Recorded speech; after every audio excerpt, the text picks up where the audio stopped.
It's truly remarkable how quickly things can shift in the world of football, especially when it comes to the draft. One moment, you're feeling confident with a solid plan in place, and the next, it feels like everything is slipping through your fingers.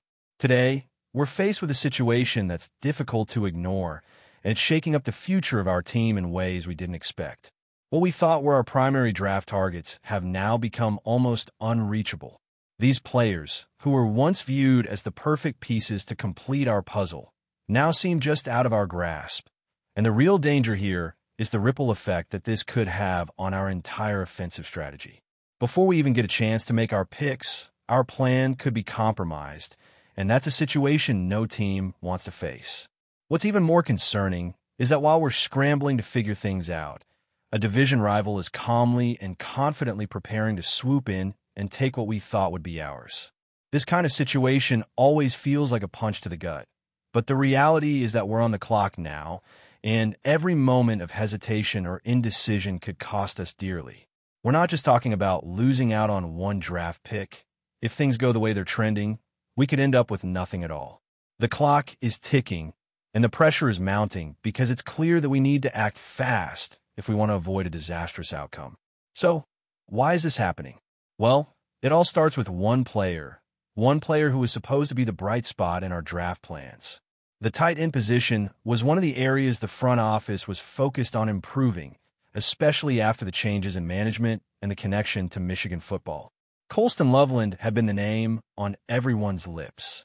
He was the guy the team was hoping to add, the tight end that could help bolster the offense and give the quarterback the kind of weapon he's been missing. But then, a curveball came our way. A new name began to emerge from the shadows, Tyler Warren from Penn State. He's a much more athletic, more polished prospect, and his stock has been rising steadily in the draft rankings. Here's where things take a turn. It's been reported that Warren has only one pre-draft visit scheduled, and it's with a team that's likely picking in the top half of the first round. That's not good news for us.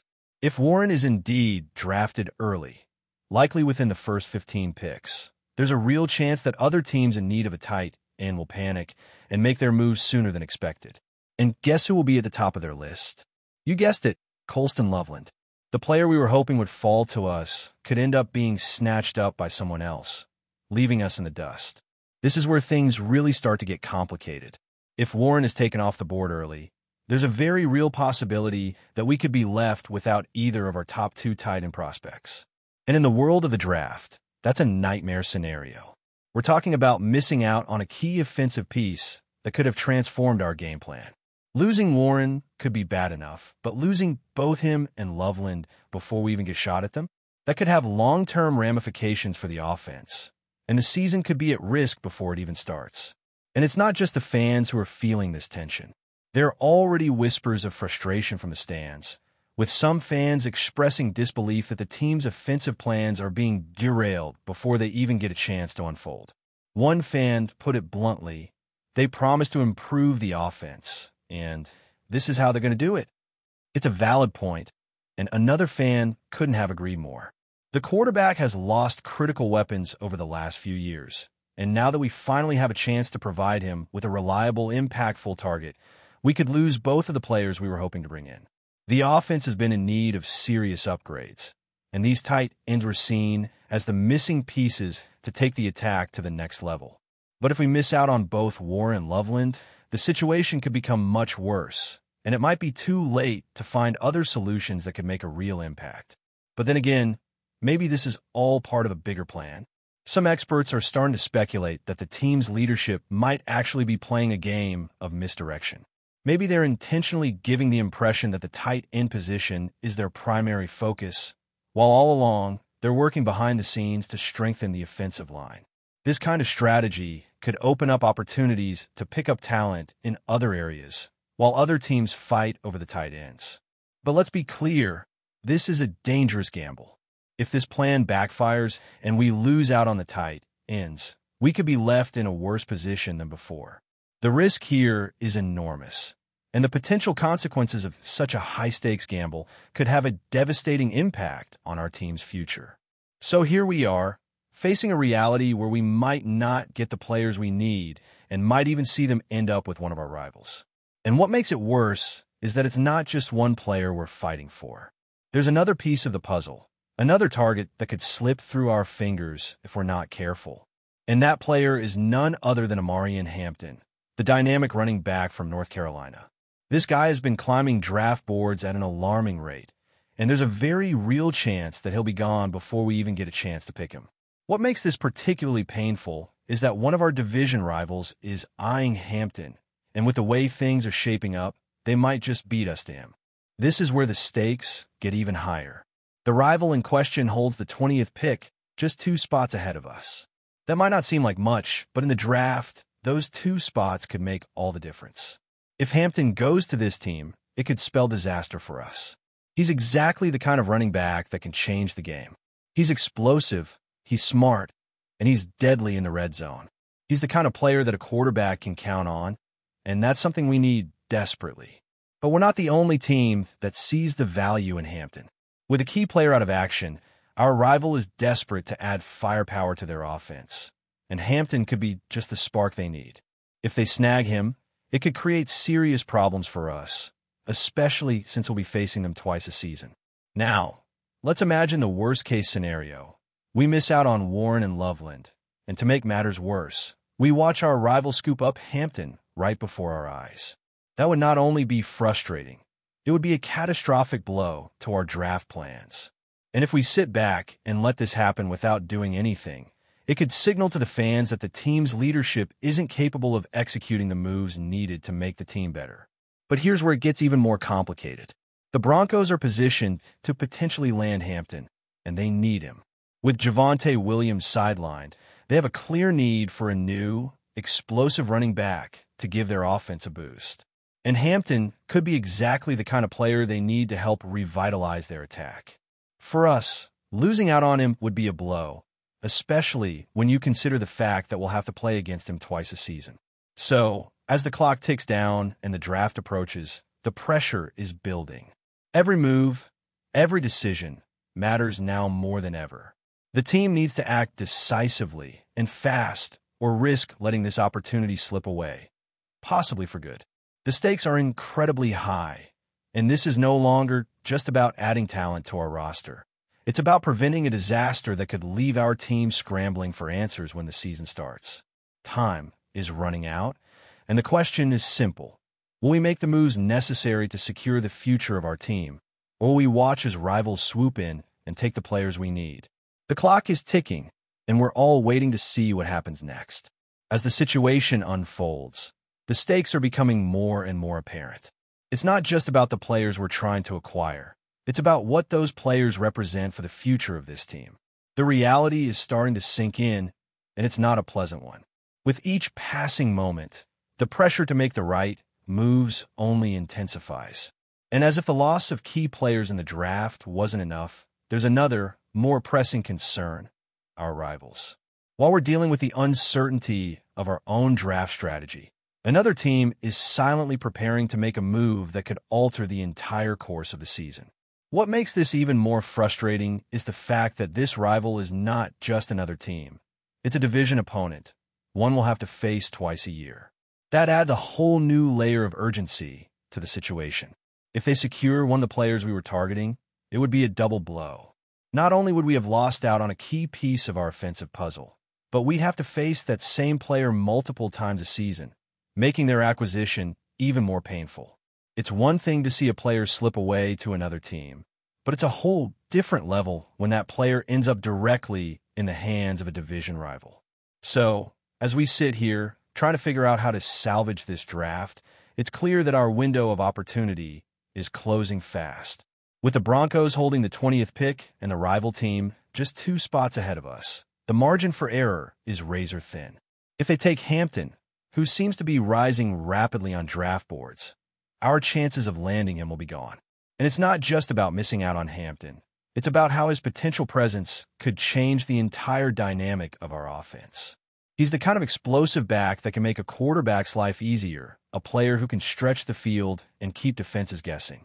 Losing out on him would be a significant blow to our hopes of improving the offense and providing the necessary support for the quarterback to thrive. But that's not the only issue at hand. There's also the matter of the tight end position, which we've already discussed. If we miss out on both Warren and Loveland, our options at tight end will be severely limited. And while there's always the possibility of finding a diamond in the rough later in the draft, the reality is that we're running out of time to secure the players we need to solidify the offense. The tight end position was always seen as a key part of our strategy, and losing both of our top targets could force us to completely rethink our approach. The pressure is on the front office to make the right moves, and with each passing hour, the risk of failure grows larger.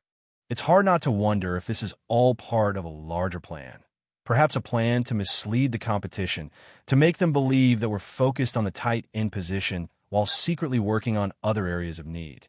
Some have suggested that the front office is intentionally playing a game of misdirection, trying to get other teams to overpay for tight ends while we focus on strengthening the offensive line.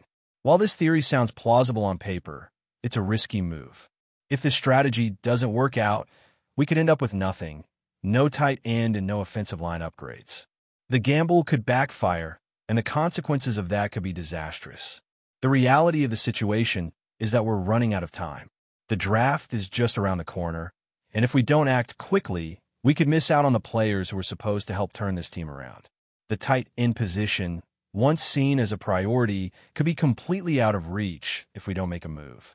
And the running back situation is just as dire. If our rivals, especially the Broncos, snag Hampton, it could leave us in a much worse position than we anticipated. Not only would we be facing a player who could make a major impact on their offense, but we'd be left scrambling to find another solution. This is the reality we're dealing with now. The draft was supposed to be an opportunity to fix the holes in the team, to add the pieces necessary to make a playoff run. But if we continue to hesitate and fail to make the moves we need, we could be staring at a situation where we've lost not just one player, but several, and end up with nothing to show for it. And if that happens, it's hard to see how the team will recover from such a blow. It's clear that the pressure is mounting, and it's only going to get more intense as we get closer to the draft. The team needs to act swiftly and decisively to secure the players that will help take the offense to the next level. If we fail to do that, we risk not only losing out on key draft picks, but also giving our rivals the upper hand in the division. The time for second-guessing and indecision is over. The front office needs to step up and make the necessary moves, or else the opportunity to reshape the team could slip away completely. There's no room for mistakes now. And the question remains, will the front office take action, or will they let the draft slip away, along with the chance to truly improve the team? We can only hope that they'll make the right moves and do what's necessary to put the team in a position to succeed. The next few days are critical, and every decision counts. If they don't act, the future of the team could look very different than anyone expected. But before we continue, don't forget to subscribe to our channel and give this video a like. Your support helps us keep bringing you the latest updates on the Los Angeles Chargers. Feel free to share your thoughts on the news in the comments as well. The buzz is real in Los Angeles, and it's not just about the sunshine or celebrity sightings. Rumors are swirling that the Los Angeles Chargers are seriously eyeing a sensational reunion with quarterback Jared Goff, a former Ram star who once led LA to the Super Bowl. The mere possibility of Goff returning to the city where he launched his NFL career has ignited excitement among fans and insiders alike. Could Hollywood be ready for a blockbuster comeback? Goff, currently the face of the Detroit Lions, is coming off one of the most electrifying stretches of his career. After leading the Lions to their first playoff victory since 1991 and propelling them to the NFC Championship game, his stock has never been higher. A 4-year, $212 million contract extension signed in 2024 seemed to cement his future in Detroit. But with quarterback-hungry franchises like the Chargers now showing strong interest, the plot could be thickening fast. The Chargers' interest makes perfect sense. With an offense stacked with talent but plagued by inconsistency, bringing in a proven leader like Goff could instantly transform the team's identity. Goff's 2024 season showcased not just raw numbers, nearly flawless passing performances, record-setting games, and clutch leadership, but a calm command that could elevate a Chargers squad desperate for postseason breakthroughs. What makes this potential move even more intriguing is the emotional undertone. Goff was the first overall pick in 2016 by the Rams, then of Los Angeles. He led them to a Super Bowl appearance and earned Pro Bowl nods before an eventual trade to Detroit. Now, nearly a decade later, a return to LA, this time in Chargers blue, would feel like a cinematic twist worthy of the city itself. While no deal is official and Goff remains under contract with Detroit, league sources say the Chargers are closely monitoring his situation. If the Lions ever consider a blockbuster trade, or if circumstances shift, Los Angeles may be ready to roll out the red carpet for a familiar face. One thing's certain, the buzz around Goff's potential move has injected a fresh wave of excitement into the Chargers' future. That's it for this update. If you enjoyed the video and want to keep receiving exclusive news about the Los Angeles Chargers, please subscribe to our channel and give this video a like. We always look forward to your comments and opinions. See you in the next video.